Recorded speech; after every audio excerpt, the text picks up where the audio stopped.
Well, as I've said many times, I was never really satisfied with how the claw effect turned out on my original build, and I think it kept me from wanting to do an upgrade until I had that problem resolved, or a better approach. And as I said, I kind of had a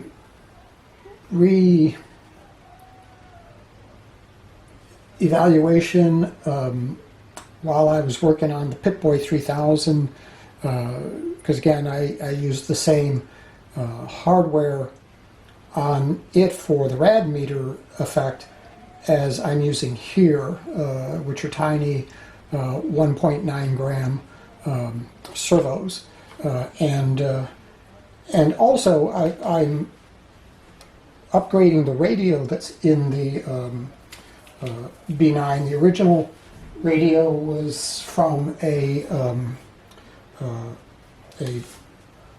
I can't remember the maker, Longhao tank, and I used it because the radio had enough channels to handle the forward, back, left, right, and the torso.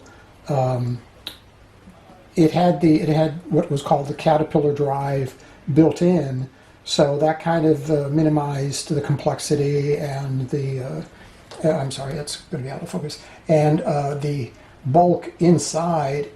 So at the time, this was the best solution, but it was kind of like a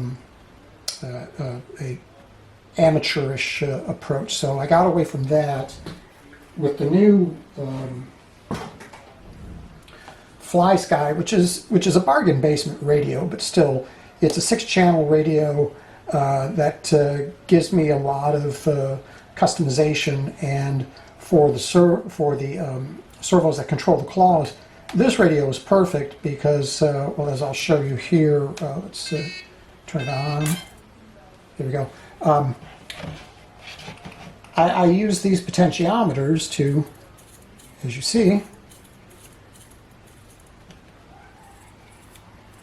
open and close the claws. A much more, let's say, realistic look to the claws, and this just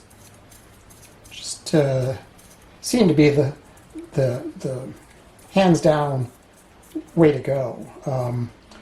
I'm not sure how much I'm going to dive into this as far as the detail goes. I'll simply say that it wasn't that difficult to do this, and shouldn't be difficult for a lot of you talented folks in the RPF to do the same. But like I said, this is just a more realistic envisioning of the claw effect. Plus, again, I get a much tinier radio, and I add a Caterpillar drive or a dual motor with mixing driver board onto the back. This boost regulator here will be gotten rid of. I built these up for my Macer Cannon tank drives. They needed a tiny radio that ran off of 3.7, a single lithium battery. The Robot runs off of 7.2, so or 7.4, so I don't need this anymore. This circuitry here wants to be running at 5 volts for the radio, and this anything above 5 volts, preferably 7.4. So it's a win-win-win because it gave me the reason. Oh, quiet! It gave me the reason to upgrade the radio.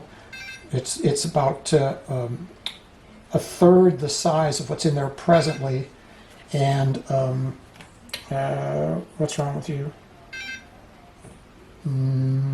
Oh, I know. It thinks that the battery's low here. I haven't tied in the feedback for that, so let's just turn you off. So yeah, that pretty much sums it up. This is the start of my B9. When I get to it, hopefully it'll probably be as we go into the winter months. And when I get the Pip-Boy 3000 all buttoned up, it's sitting over there in pieces. Yeah, so too many projects, not enough time, and geez, it's not like I don't have plenty of time anymore. So I hope you guys all have a great weekend. I'm doing this on a Thursday, so we're heading into the weekend. The weather's gorgeous. We're going to be having some nice mild 80-degree weather, so yeah, I'm going to be outside doing stuff. I'm also hopefully going to have a landscaper come in tomorrow and start giving me a quote on having my yard done. So good. You all have a great day, and I'll see you in the next video. Bye.